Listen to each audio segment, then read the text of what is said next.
എല്ലാവർക്കും പുതിയ വീഡിയോയിലേക്ക് സ്വാഗതം. ഇന്ന് നമ്മൾ ഋഷികേശിലെ കുറച്ച് സ്ഥലങ്ങളാണ് കാണാൻ പോകുന്നത്. ഇതാണ് ഇവിടുത്തെ ഓട്ടോറിക്ഷ. ഇതിലാണ് ഇന്ന് നമ്മൾ ഋഷികേശ് കറങ്ങാൻ പോകുന്നത്. ഇത് JS എന്നാണ് ഇതിൻ്റെ പേര്. ഈ ഓട്ടോറിക്ഷയുടെ നമ്മുടെ നാട്ടിലെ ഓട്ടോ ടാക്സി പോലെയുള്ള വണ്ടിയാണിത്. JS ഓട്ടോമൊബൈൽസ് എന്ന് പറഞ്ഞ കമ്പനി 1986 മുതലേ ഇന്ത്യയിലുണ്ട്. അതാണ് നമ്മുടെ പാറു ആദ്യം തന്നെ റെഡിയായി നിൽക്കുന്നുണ്ട്. അപ്പോൾ ഈ ഓട്ടോറിക്ഷ നല്ലൊരു ഹെവി ഡ്യൂട്ടി ഓട്ടോറിക്ഷയാണ്. അപ്പോൾ പ്രത്യേകിച്ച് പർവ്വത മേഖലകളിലൊക്കെ ഉപയോഗിക്കാൻ പറ്റിയ ഓട്ടോറിക്ഷയാണ്. അപ്പോൾ അതുകൊണ്ട് തന്നെ 6 പേരെ ഇതിൻ്റെ അകത്ത് കയറ്റാൻ പറ്റും. പക്ഷെ എന്നാൽ ഇവരൊക്കെ 9-10 പേരെ കയറ്റിയിട്ട് ഓടിക്കുന്നത് നമ്മൾ കാണാറുണ്ട്. 3 ഫോർവേഡ് ഗിയറും ഒരു റിവേഴ്സ് ഗിയറുള്ള വണ്ടി. അങ്ങനെ നമ്മളെല്ലാവരും റെഡിയായി ഋഷികേശ് കറങ്ങാനുള്ള യാത്രയിലാണ്.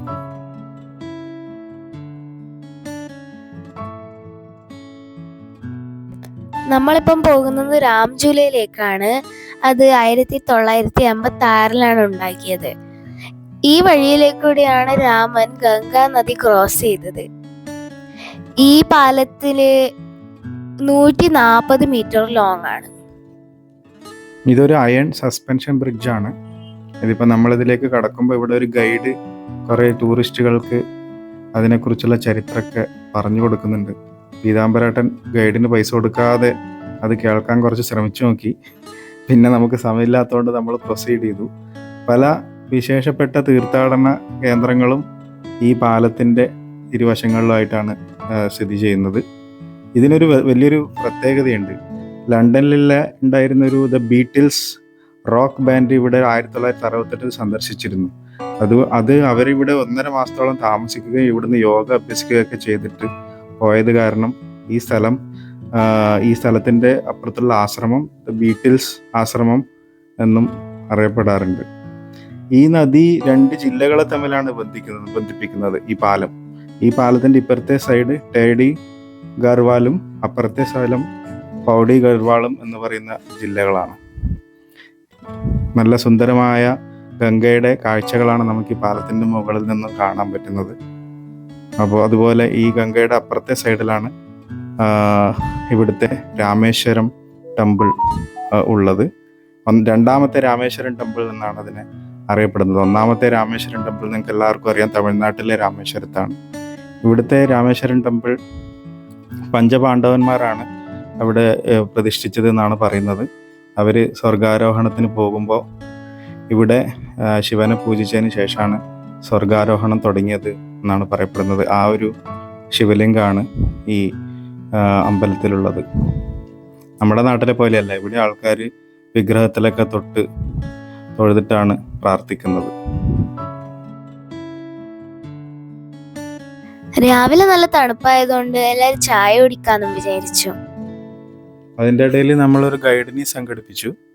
ഗൈഡ് വളരെ ചെറിയ പൈസയ്ക്കാണ് വരാൻ തയ്യാറായത്. 100 രൂപയെ വേണ്ടു എന്ന് പറഞ്ഞുള്ളൂ. അത് കേട്ടപ്പോൾ എനിക്കൊരു സംശയം തോന്നി. ഏതായാലും കാണാം, കാരണം ഗൈഡില്ലാതെ കാഴ്ചകൾ കാണുന്നതിൽ അർത്ഥമില്ല. അപ്പോൾ ആദ്യം തന്നെ അദ്ദേഹം രാമേശ്വരം ടെമ്പിൾ കാണിച്ചു. ഇനി ഗീതാഭവൻ എന്നൊരു സ്ഥലമുണ്ട്, അവിടത്തേക്കാണ് ഇനി പോകേണ്ടത്. ഇതാണ് ഗീതാഭവൻ. ഇവിടുത്തെ എല്ലാ ചുമരുകളിലും ഗീതയിലെ ശ്ലോകങ്ങൾ എഴുതി വച്ചിട്ടുണ്ട്. ഇവിടെ വന്നു കഴിഞ്ഞാൽ താമസമൊക്കെ ഒരു ആഴ്ച 2 ആഴ്ച 1 മാസം വരെയൊക്കെ സൗജന്യമായിട്ട് ഇവിടെ താമസിക്കാം. ഭക്ഷണം അന്നദാനമൊക്കെ ഉണ്ട്. പക്ഷേ രാവിലെയും വൈകുന്നേരം നിർബന്ധമായിട്ടും 1 മണിക്കൂർ ഗീതാ പഠനത്തിൽ പങ്കെടുക്കണം, ആക്റ്റീവായിട്ട് തന്നെ. അത്രയേ ഉള്ളൂ നിർബന്ധം. ഇവിടെ ഒരു പ്രത്യേകത എന്താണെന്ന് വെച്ചാൽ ഇവിടെ ഒരു വലിയ പേജിൽ മുഴുവൻ ഗീത കുറിച്ച് വെച്ചിട്ടുണ്ട് ഈ ഗീതാഭവനിൽ.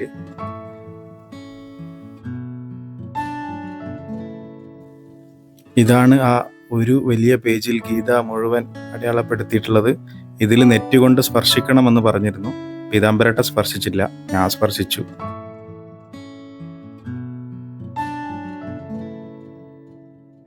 സ്ഫടികമാലകൾ ഉണ്ടാക്കുന്ന ക്രിസ്റ്റൽസിന്റെ റോ രൂപമാണിത് എന്നാ പറഞ്ഞത്. അതുപോലത്തെ കല്ലുകളിൽ നിന്നുണ്ടാക്കിയ ഒരു ശിവലിംഗമാണ് ഇത്. ഇവിടെ പശുക്കളും ഇഷ്ടംപോലെ ഇങ്ങനെ അലഞ്ഞ് തിരിയുന്നുണ്ടായിരുന്നു. ഇവിടെ നമ്മൾ വാനപ്രസ്ഥ ഘട്ടിലെത്തി. വാനപ്രസ്ഥ ഘട്ടാണിത്. ഇവിടെയും ഗംഗാ ആരതി നടക്കാറുണ്ട്. ഇതിൻ്റെ കരയിൽ ഒരു വാനപ്രസ്ഥ ആശ്രമമുണ്ട്. അവിടെ വയസ്സായവർക്ക് വന്ന് ഗീതാ പഠനവും മറ്റും നടത്താനുള്ള സൗകര്യമുണ്ട്. അതിൻ്റെ പുറകിൽ കാണുന്നതാണ് ജാനകി ജുല. ഇനി അതിലേക്കാണ് കയറേണ്ടത്. ഇവിടെയുള്ളവർ ചെയ്യുന്നൊരു പൂജാ രീതിയാണിത്. ഇങ്ങനെ ദീപം കത്തിച്ച് ഗംഗയിൽ ഒഴുക്കും. ഇപ്പം നമ്മൾ ജാനകി ജൂലന്നാണ് പോകുന്നത്. ജാനകി എന്ന് വെച്ചാൽ സീതേൻ്റെ തന്നെ. നമ്മൾ ആദ്യം പോയതീനു റാം ജൂല. ഇപ്പം നമ്മൾ ഇതിൻ്റെ വിലയിൽ കൂടിയാണ് നടക്കുന്നത്. ആദ്യം രാവിലെ നല്ല കാറ്റും വന്നിട്ട് നല്ല തണുപ്പും ഉണ്ടായതിന് എല്ലാവർക്കും സഹിക്കാൻ പറ്റുന്നില്ലേനു. ഇപ്പോൾ ചൂടെടുത്ത് പണിയാവുന്നു.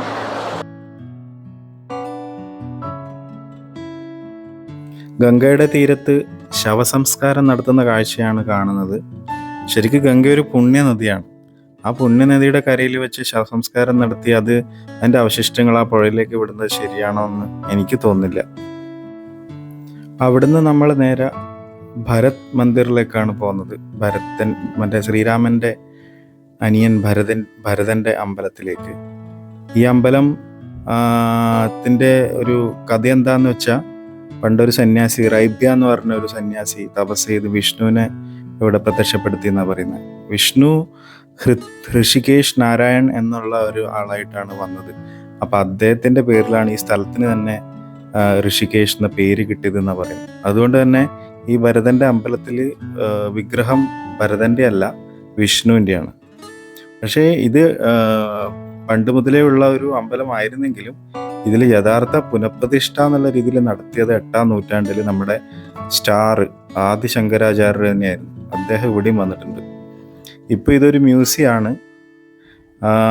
ഒരു 3-ാം നൂറ്റാണ്ട് മുതൽ 14-ാം നൂറ്റാണ്ടിനിടയിൽ ഉപയോഗിച്ചിരുന്ന പല വസ്തുക്കൾ ഇവിടുന്ന് കുഴിച്ചെടുത്തിട്ടുണ്ട്. ആ സാധനങ്ങളൊക്കെ പ്രദർശിപ്പിച്ച ഒരു മ്യൂസിയം കൂടിയാണ് അമ്പലം കൂടാതെ. പിന്നെ ഇവിടെ കുറഞ്ഞ ചെലവിൽ താമസ സൗകര്യമൊക്കെ ലഭ്യമാണ്. ഇതിൻ്റെ ചുറ്റും ഒരുപാട് ഹോട്ടലുകളും കാര്യങ്ങളൊക്കെ ഉണ്ട്. ഇവിടെ ഒരു വിശാലമായ ലൈബ്രറി ഉണ്ട്. പിന്നെ ഋഷികേശിലെ ഏറ്റവും പ്രധാനപ്പെട്ട തീർത്ഥാടന സ്ഥലമായ ത്രിവേണി സംഗമം ഇവിടുന്ന് വെറും 1/2 കിലോമീറ്റർ ദൂരം മാത്രമേ ഉള്ളൂ.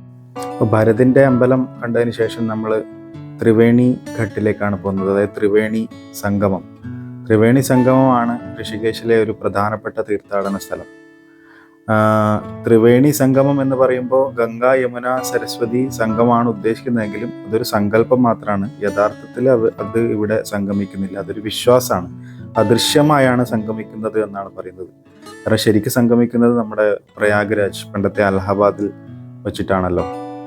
അപ്പോൾ ഇവിടെ ആണ് ഏറ്റവും ഗ്രാൻഡ് ആയിട്ടുള്ള ഒരു ഗംഗാ ആരതി നടക്കുന്നത്. പക്ഷേ ഏതായാലും വൈകുന്നേരം വരെ ഇവിടെ തങ്ങാൻ നമുക്ക് സമയമില്ലാത്തതുകൊണ്ട് നമുക്ക് വൈകുന്നേരത്തെ ഗംഗാ ആരതി കാണാൻ ഏതായാലും വകുപ്പില്ല.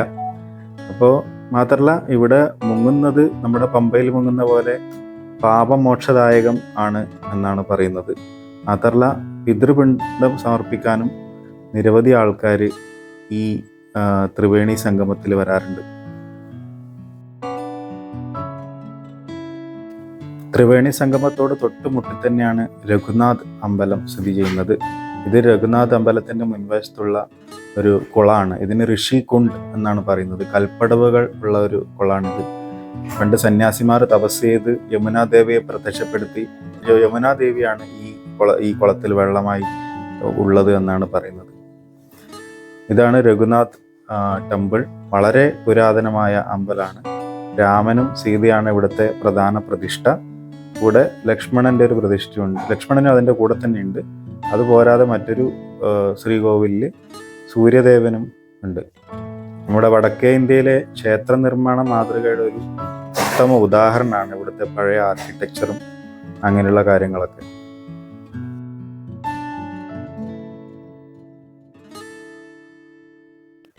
ഇപ്പോൾ ത്രിവേണി സംഗമത്തിൽ നിന്നും നമ്മളിപ്പോൾ ഹരിദ്വാർ റെയിൽവേ സ്റ്റേഷനിലേക്ക് പുറപ്പെട്ടു. കാരണം നമുക്ക് ഇനി അധികം സമയമില്ല.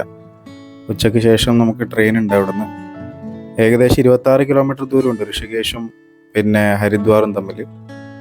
നമ്മൾ നേരത്തെ പറഞ്ഞിരുന്നല്ലോ, ഗൈഡ് വെറും 100 രൂപയ്ക്കാണ് വരാൻ തയ്യാറായതെന്ന്. അപ്പോൾ അതിൻ്റെ ചേതോവികാരം എന്താണെന്ന് നമുക്ക് ഏകദേശം പിടികിട്ടി. കാരണം ഗൈഡ് നമ്മൾ 2-3 സ്ഥലങ്ങൾ കാണിച്ചതിന് ശേഷം പിന്നെ പോകുന്നൊരു സ്ഥലത്ത് വളരെ അത്ഭുത സിദ്ധിയുള്ള രുദ്രാക്ഷം, പഞ്ചമുഖി രുദ്രാക്ഷമുണ്ട്. അതിൻ്റെ പ്രത്യേകതകളൊക്കെ പറഞ്ഞു തന്ന്, പിന്നെ തമ്മിലൊരച്ചാൽ തീപ്പൊരി ഉണ്ടാകുന്ന സ്ഫടികത്തിൽ ഉണ്ടാക്കിയ ശിവലിംഗം, അതുപോലെ ആ സ്ഫടികത്തിൽ തന്നെ ഉണ്ടാക്കിയ മാല, ഇതൊക്കെ വിൽക്കുന്ന ഒരു സ്ഥലം ഉണ്ടായിരുന്നു. അവിടെ പോയിട്ട് അതിൻ്റെയൊക്കെ വലിയ ദൈവിക ശക്തികളൊക്കെ പറഞ്ഞ് നമ്മൾ മാർക്കറ്റിൽ 50-100 രൂപയ്ക്ക് വാങ്ങുന്ന കല്ലമാല പോലത്തെ മാല, സ്ഫടികം, ഒറിജിനൽ സ്ഫടികമാണ് 2000-2500 രൂപക്കൊക്കെയാണ് അവിടെ കൊടുക്കുന്നത്. പക്ഷെ അതിലെന്തോ പന്തികേട് തോന്നിയോണ്ട് നമ്മളത് വാങ്ങിയില്ല. അവിടെ ഒന്നും വാങ്ങാതിരുന്നപ്പോൾ അതിൻ്റെ പുറത്തിറങ്ങിയതിന് ശേഷം ഗൈഡ് കാര്യമായിട്ടൊന്നും സഹകരിച്ചില്ല. പിന്നെ നിങ്ങൾ അവിടെ വാനസ്പ്രസ്ഥ കെട്ടുണ്ട്, അത് കണ്ടിട്ട് അതുവഴി ക്രോസ് ചെയ്ത് പോയിക്കോളൂ എന്ന് പറഞ്ഞ് നമ്മൾ ഒഴിവാക്കാണ് ഉണ്ടായത്. അപ്പോൾ അത് എനിക്ക് തോന്നുന്നു ഇവിടുന്ന് ഉണ്ടാവുന്ന കമ്മീഷനായിരിക്കും അവരുടെ കൂടുതലും വരുമാനം. ഈ 100 രൂപ അവർക്കൊന്നും അല്ല എന്നാണ് ഞാൻ മനസ്സിലാക്കുന്നത്. അങ്ങനെ ആയിരിക്കും ചിലപ്പോൾ, ഉറപ്പ് പറയാൻ പറ്റില്ല. അതുകൊണ്ട് നിങ്ങളൊക്കെ ശ്രദ്ധിക്കുക. പിന്നെ ഇതിപ്പോൾ നമ്മുടെ തീർത്ഥസ്ഥലങ്ങൾ മാത്രമേ പോയിട്ടുള്ളൂ, കാരണം അത്രയും നമുക്ക് സമയം ഉണ്ടായിരുന്നുള്ളൂ. പക്ഷേ നിരവധി കാര്യങ്ങൾ ഇവിടെ ചെയ്യാൻ പറ്റും. റിവർ റാഫ്റ്റിംഗ് ഉണ്ട് ഇവിടെ, പിന്നെ ട്രക്കിംഗ് ചെയ്യാൻ പറ്റും, പിന്നെ ബഞ്ചി ജമ്പിങ് ഉണ്ട് ഇവിടെ. ബഞ്ചി ജമ്പിങ് എന്ന് പറഞ്ഞാൽ കാലിന് കയറ് കെട്ടിയിട്ട് വളരെ വലിയ ഹൈറ്റിൽ നിന്ന് താഴേക്ക് എറിഞ്ഞ് വീഴുന്ന ഒരു വളരെ അഡ്വഞ്ചറസ് ആയിട്ടുള്ളൊരു ആക്ടിവിറ്റിയാണ് ബഞ്ചി ജമ്പിങ്. അത് ഉണ്ട് ഇവിടെ, കുറേ നമ്മൾ കണ്ടുവരുന്ന വഴിയിലൊക്കെ. അതുപോലെ ഇപ്പം നമ്മൾ ഹരിദ്വാറിൻ്റെ അടുത്തെത്തിക്കഴിഞ്ഞു. ഓൾമോസ്റ്റ് ഹരിദ്വാർ ടൗണിലേക്ക് നമ്മൾ എത്തിക്കൊണ്ടിരിക്കുകയാണ്.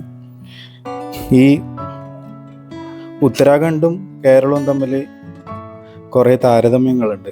നമ്മുടെ നാട്ടിനെ നമ്മൾ കേരളത്തെ ദൈവത്തിൻ്റെ സ്വന്തം നാടെന്ന് വിളിക്കുന്നുണ്ടെങ്കിലും ശരിക്ക് ഉത്തരാഖണ്ഡിനും ആ പേര് വളരെ അനുയോജ്യമാണ്. അതുകൊണ്ട് തന്നെ ഉത്തരാഖണ്ഡ് അറിയപ്പെടുന്ന വേറൊരു പേര് ദേവഭൂമി എന്നാണ്.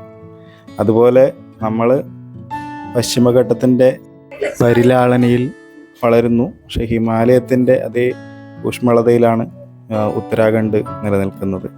അതുപോലെ നമ്മുടെ നാട്ടിൽ ആയുർവേദം ഏത് രീതിയിൽ പ്രശസ്തമാണോ അതുപോലെ തന്നെയാണ് ഉത്തരാഖണ്ഡിൽ യോഗയും. അപ്പോൾ നമ്മുടെ നാട്ടിലെ പോലെ തന്നെ നല്ല ലിറ്ററസി റേറ്റുള്ള ഒരു സംസ്ഥാനമാണ് ഉത്തരാഖണ്ഡ്. നമുക്ക് 14 ജില്ലകൾ കേരളത്തിലുണ്ട്, പക്ഷേ അവിടെയും ഏകദേശം അതുപോലെ തന്നെ 13 ജില്ലകളുണ്ട്.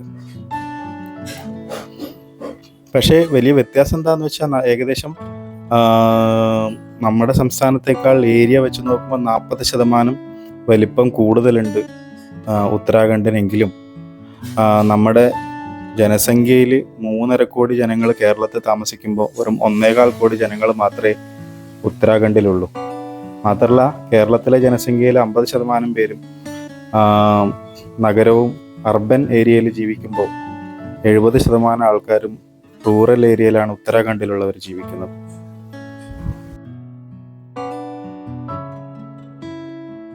നമ്മളിപ്പോൾ നഗരത്തിൻ്റെ ഹൃദയഭാഗത്തിലൂടെയാണ് പോകുന്നത്. ഹരിദ്വാർ റെയിൽവേ സ്റ്റേഷനിലേക്ക് ഇനി അധികം ദൂരമില്ല. ഇതിപ്പോൾ പട്ടണത്തിലെ ഓട്ടോറിക്ഷകൾ കണ്ടു കഴിഞ്ഞാൽ നിങ്ങൾക്ക് മനസ്സിലാവും ഇത് വേറെ തന്നെ ഒരു പട്ടണം. പ്രത്യേക രീതിയിലുള്ള ഓട്ടോറിക്ഷകൾ, നമ്മുടെ നാട്ടിൽ കാണുന്ന രീതിയിലുള്ളവയെ അല്ല. സൈക്കിൾ റിക്ഷകളുണ്ട്.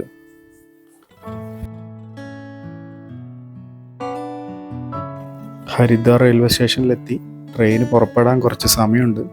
അതിനു മുന്നേ നമുക്ക് ഉച്ചഭക്ഷണം കഴിക്കണം. ഞങ്ങളുടെ ട്രെയിൻ ഹരിദ്വാറിൽ നിന്നും ബോംബെയിലേക്ക് പുറപ്പെട്ടു. അങ്ങനെ ഞങ്ങളുടെ 4 ദിവസത്തെ ഉത്തരാഖണ്ഡ് യാത്ര ഇവിടെ അവസാനിക്കുകയാണ്. അവിസ്മരണീയമായ അനുഭവങ്ങൾ സമ്മാനിച്ച ദിവസങ്ങളായിരുന്നു കടന്നുപോയത്. ഹരിദ്വാറിലെയും ഋഷികേശിലെയും അതുപോലെ നിരവധി തീർത്ഥാടന സ്ഥലങ്ങൾ, ഹിമാലയൻ മലനിരകളെ അടുത്തറിഞ്ഞുകൊണ്ടുള്ള ജോഷിമഠിലേക്കുള്ള റോഡ് യാത്ര, അതുപോലെ ജീവിതത്തിൽ ആദ്യമായി മഞ്ഞ് കാണാൻ സാധിച്ച കുട്ടികളുടെ സന്തോഷം, അങ്ങനെ നിരവധി മറക്കാനാകാത്ത ഓർമ്മകളുമായി നമ്മൾ ഉത്തരാഖണ്ഡിനോട് വിട പറയുന്നു. ഇനി അടുത്ത ട്രിപ്പിൻ്റെ വീഡിയോയിലൂടെ എല്ലാവരെയും കാണുന്നവരെ ഗുഡ് ബൈ.